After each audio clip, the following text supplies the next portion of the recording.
So before I get into the greatness that was Escanor in this chapter, or the crazy scary face that Diane made, or the epicness of King, I want to talk about something that reminded me of One Piece. And I think you know what I'm talking about as soon as I mention that title.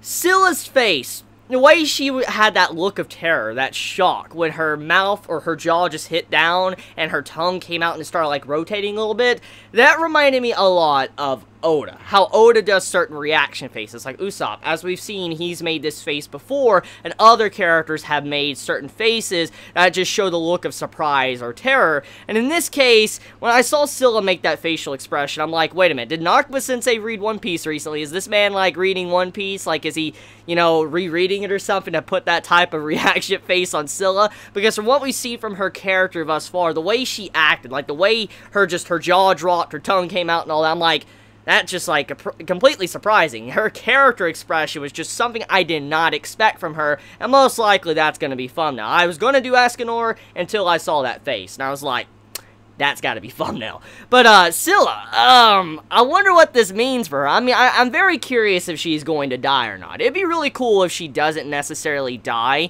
because I would like to see some way for Scylla to be integrated into the plot instead of just being completely killed off. But I don't know. We'll see where her character goes for now. Regardless, though, we found out that in this chapter, holy shit, the skeletons didn't stand a chance, which was to be expected when you have people like Merlin or Escanor a part of the party. Also, King had his power up and so did Diane. So when you look at it like that, it was impossible for these skeletons to really stand up at all. And even though Meliodas, he's very powerful, this man has stood up to the Demon King, maybe not being able to hurt the man or whatever, the man did stand up and probably took a blow or two. So he definitely is durable. At the very least, we know Meliodas is durable, and he does have a lot of power because he was supposedly going to be the next Demon King. So it wasn't just that, though, but even though he was so strong, still, the 7 deadly sins are not people that you could just sweep under the rug and say they're weak, especially with the newer power-ups they've gotten. As I've talked about, Merlin, fucking broken. Like, she's fucking broken. Like, I'm not even getting into Escanor at the moment, but Merlin, she's broken. She is, like, beyond broken. Like, in the right hands, there's just no way Merlin should lose, honestly. There's not a whole lot of ways Merlin could lose, unless she gets surprise attacked, which we have seen. But that's the only way I could say Merlin could get defeated, is either by surprise attack or something she doesn't really recognize or understand how to deal with. Besides that, though, Merlin's pretty much impossible to beat, in my personal opinion.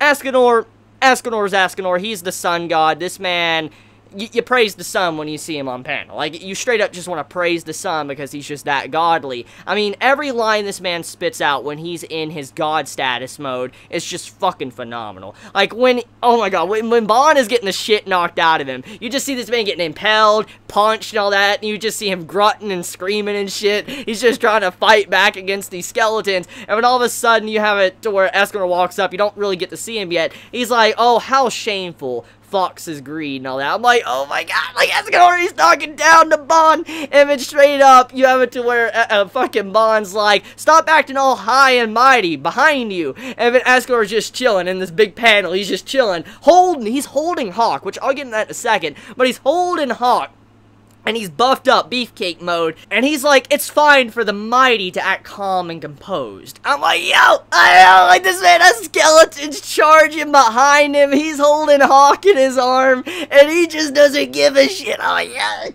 I fucking love Escanor. He's just, his lines are just so good. It's so good to see this man, because I know one day he's going to get defeated.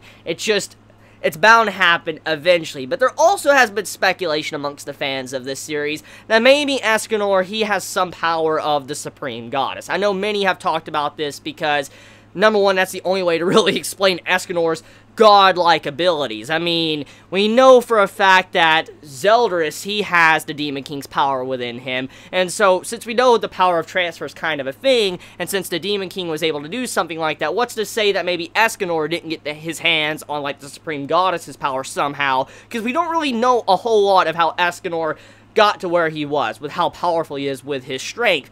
But regardless of that, though, Escanor, he just, this man is always amazing when he's on screen or on panel, and when he's just saying stuff like that to Bond, holding Hawk, Skeleton's charging up, and they're just gonna get wrecked by even coming near him. I'm just like, this man can't get even more badass than he already is. I mean, the man always has those great lines when he's in a chapter. He steals the chapter, really. Escanor always steals the chapter, or steals a big chunk of the chapter just because of how Nakaba-sensei writes his character. Now let's talk about Hawk for a second. So Hawk was saved apparently by Escanor, which is very interesting. I find that very intriguing because one of the big things that we all need to understand is that, think about what Hawk is, okay? Hawk is a pig, okay? And when you think of Merlin, basically Merlin, she is, you know, gluttony. She is the boar. She's the boar's sin. So when you think about it like that, it's understandable why Escanor would save Hawk, because he thinks Merlin is his son. And he loves her a lot. So him saving Hawk is like him saving an aspect of Merlin, so to say.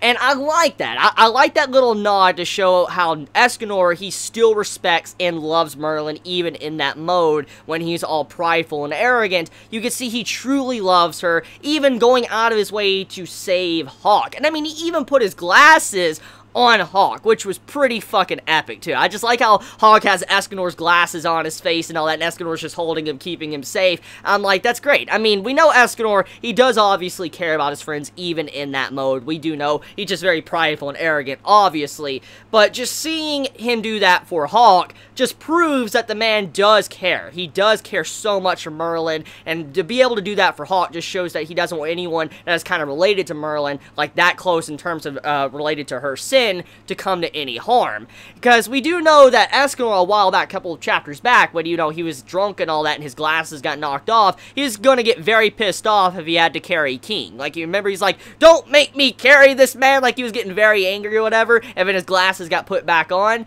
Well, in that moment, we can see he doesn't like carrying people, which makes sense, because, like I said, he's prideful, he's arrogant, he shouldn't have to carry people. That's probably how he feels. And so carrying Hawk is like an honor, so to say. It's probably like, you know, it's an honor to hold Hawk and be able to protect him or something. I don't know, but that's something I wanted to point out. I don't know if anyone else caught that in this chapter, but I felt like that was definitely related to Merlin because of Hawk being like a pig/boar.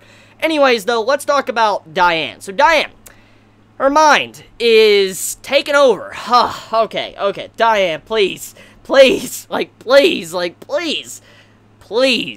your mind is always getting tampered with. Like, it's a big thing with her character. Like, holy shit, Diane. Like, seriously, beginning of the series, she starts to attack her friends because an illusion is put up. She starts to attack Meliodas and stuff. And then, you know, we know she's lost her memories at that time later on down the road. And then now, because of this, she finally gained back her memories. And then now she's attacking her friends again. Like, oh my fucking, like, Diane, someone needs to put, like, a safety on her brain or something. Like, holy shit. Like, someone needs to protect this girl's brain. She's always having her mind just manhandled in so many ways. I'm going to assume that Galther's probably going to do something for Diane, because you got to remember, Galther, he can mess with people, he can mess with their bodies or whatever, he can get in their mind, change their memories and stuff. I could definitely see Galther doing something for Diane and probably helping out in some way to remove whatever is inside of her mind that's currently controlling her, because that is definitely Galther's ability, to get inside someone and then also tamper with them in a way to where, you know, he can actually fix them or help them out, give back memories, or in this case, you know, remove memories. So I could see him, you know, actually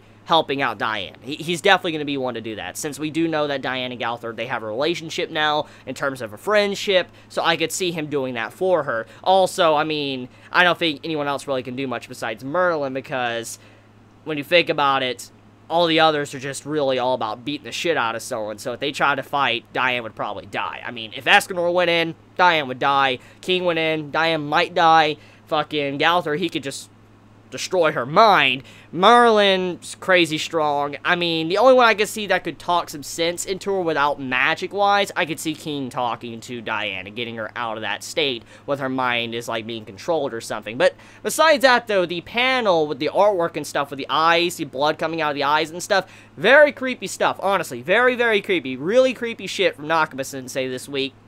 I love it when he does, like, that grotesque type artwork he does normally when it comes to demons or something. He does that from time to time, and I really like that side of Nakaba-sensei's art, because sometimes you see this style to where it's all happy and all that, you just see this fantasy-type looking setting or characters, and then you see something like that, and it reminds me a lot of some of the designs you see from Berserk, and I like that. I really like that from Nakaba-sensei when it comes to him drawing certain chapters like this. But, besides that, we also... I think that is actually it. I think that is it. I covered Meliodas, Scylla scared, Escanor, never mind. I think I actually covered everything. Besides, I guess, King's ability, what he demonstrated in this, chapter, how strong he was. But basically, it was a very simplistic chapter, but it was nice. So, let me know your thoughts in the comments below. I love you all so much. Please be safe. Chibi out.